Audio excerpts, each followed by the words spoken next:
What is going on, everybody? Welcome back to the channel. Aftersound here, bringing you Splinterlands content every single day. We also stream right here on this channel as well as on Twitch, so make sure you come by and say hello. This video is also brought to you by My Music, which is available anywhere you stream music under the name Aftersound, and I do have a new song out recently called Summer Gravity, so check it out. Let me know what you think, and I appreciate the support.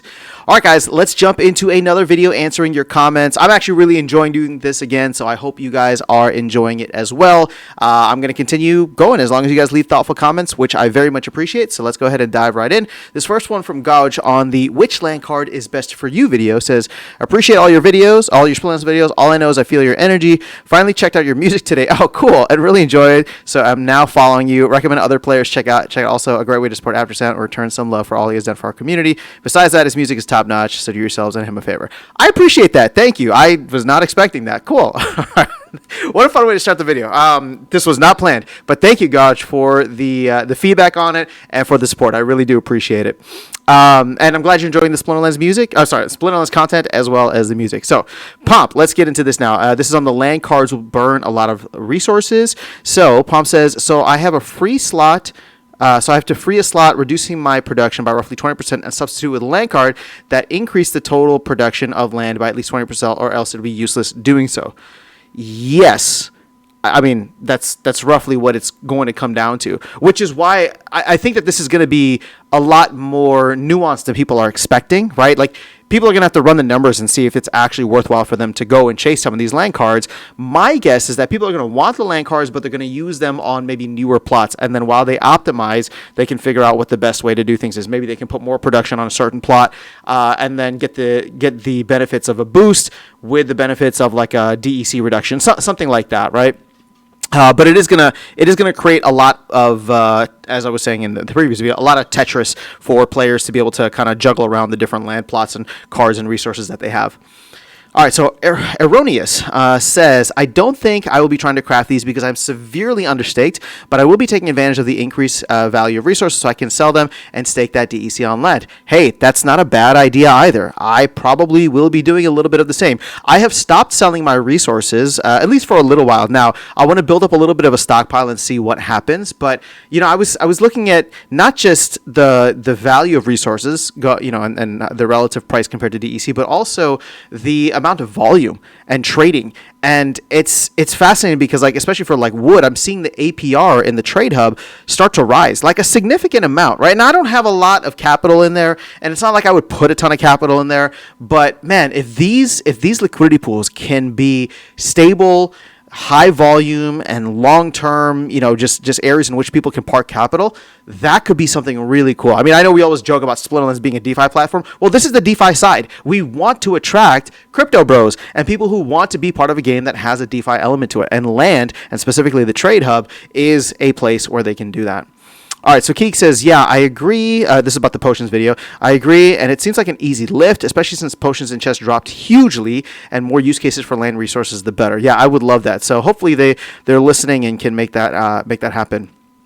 All right, Bitcoin Sig says, whatever happened to Phase 2 land? I thought we were supposed to get that by this time last year. It seems like they did land cards development, which no one really wanted at this time, and completely skipped Phase 2 development. We already paid for Land 2 phase development with the original raise, but only got partially released product. That seems to be abandoned. I really think they should have focused on Phase 2 land, since that was all we promised and paid for.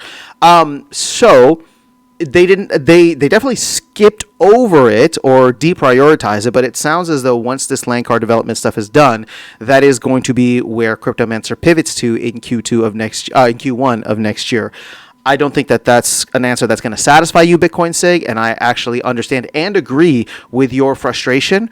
They've done a lot of side quests this year for land, some of which I think has been really cool, and I'm glad that they did. Some of which has been like, okay, I understand why you had to do that, but all in all, I don't like the fact that we haven't had a focus on Phase 2 land, and it's pretty much going to take us the entire 2025 to get through all of these side quests, and then we start in Q1 of next year, and who knows how long it's going to take to get any kind of development on Phase 2. Well, sorry, I shouldn't say any kind of development, but any kind of releases, right? Significant releases. But you know, this is just kind of how Splinterlands goes.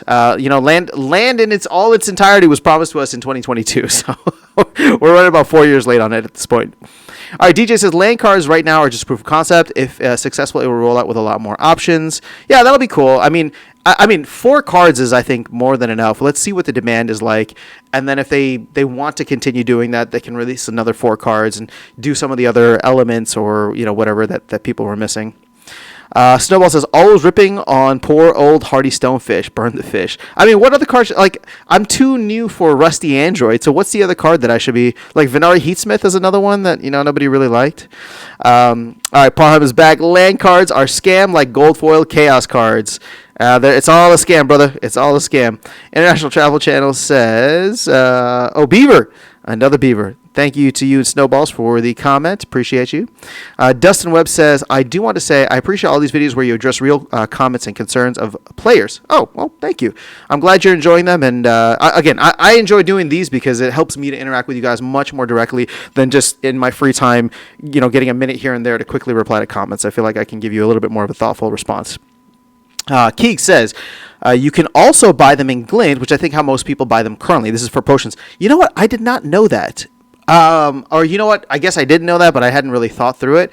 I just still would love to see, like, Glint. Here's the thing. I think the change to Glint is highly underrated because the fact that it's not tradable is something that is a huge reason why we're seeing so much like SPS getting staked, right? People want this stuff. They want all these different things in the game. And to me, like, it's I really like the way that they've moved with Glint. So the whole reason I say that is I wouldn't want to spend Glint on potions. I mean, I guess if I had to, I could, but it'd be cool if, like, you could just get, use your land resources or aura or something like that, right? For example, like, I get aura, every so often, and it's like, I could make midnight potions and just dump them on the marketplace, but it'd be cool if I got different potions, right? Specifically gold foil potions, because I use those regularly. So that's why I think at least gold foil potions should be something that is looked at in terms of, bringing that over to land and another aura use case. All right, Erroneous says, I wonder how many common Chaos Legion cards are going to get burned for this. How many gold foil CL land workers are going to get replaced with these land cards? And will those go on the market? When conflicts end, same question. How many black foils? Yeah, so that's a good question. We'll probably see a decent amount of common regular foils get burned, especially a lot of the reward cards from Chaos Legion. I don't know. Like, I don't know that we're going to see a mass dumping of gold foil land workers back on the market. Like, there's not, again, keep in mind, max copies of these cards is like a couple hundred, like definitely less than 1,000, right? So I don't think that we're going to see this mass dumping of cards. If anything, the players who are buying these cards understand that they are long-term and big, usually probably bigger landholders. So they're going to hold on to those cards to essentially get more land online. You get what I'm saying? Especially if they can pair it with something where it's like, hey, I have, let's say, 10 gold foil or however many cards, 10 gold foil cards working on 2 plots. Let me go and get, I don't know, like one of these cards that reduces the amount of, that boosts the amount of production as well as reducing the amount of DEC required. And, you get my point, right? And all of a sudden I can take those 10 and disperse them onto 3 lands instead of 2 or 4 lands, right? And get similar production while adding in other extra cards. So that's my thought process here. I'll be replacing only a few plots of worth of cards. So I think it may go up 20% max, says Melkor. All right, how are we doing on time? All right, we're at 8.5 minutes. So let me just do like 1 or 2 more, and then we'll call it a day here. So what the pick says, my backup plan is your main plan's backup plan. I'm so confused already. Which is myself then I having to actually customize the cards I rent if needed. To be honest, though, I get all my plays out in Frontier to be a good user following the terms of service. I may as well get Frontier packs. I decided to bot Wild, and it's got tight energy limit to those 3 chests. Okay. I guess in terms of habit changes, I am making sure 2,500 SPS is the minimum bar for a guaranteed draw token in case I forget to rent any more. Annoyed at the 7-day being the max rent period. I would like seasonal SPS rent. I thought you could... Oh, yeah, you're right. I guess you can't get it for that long. Okay. Yeah, maybe that is something worth changing. I'm talking about like the SPS rentals where you can choose to do it for the season or something rather than 7 days. Because 7 days is such an awkward time. And now that everything is kind of aligned with these seasons, it kind of makes sense. All right, last one. Wibble says, I was here before the Jackpot Beaver card. Or if battles be up, maybe we have more players, Mr. Sound, more alts at least. Yeah, this is in my video from a while back ago. Glintflation for energy is real. Okay, so that's all I'm going to cover in this video. Let me know your thoughts in the comments below. Otherwise, I'll catch you all in the next one and see you around the game. Take care.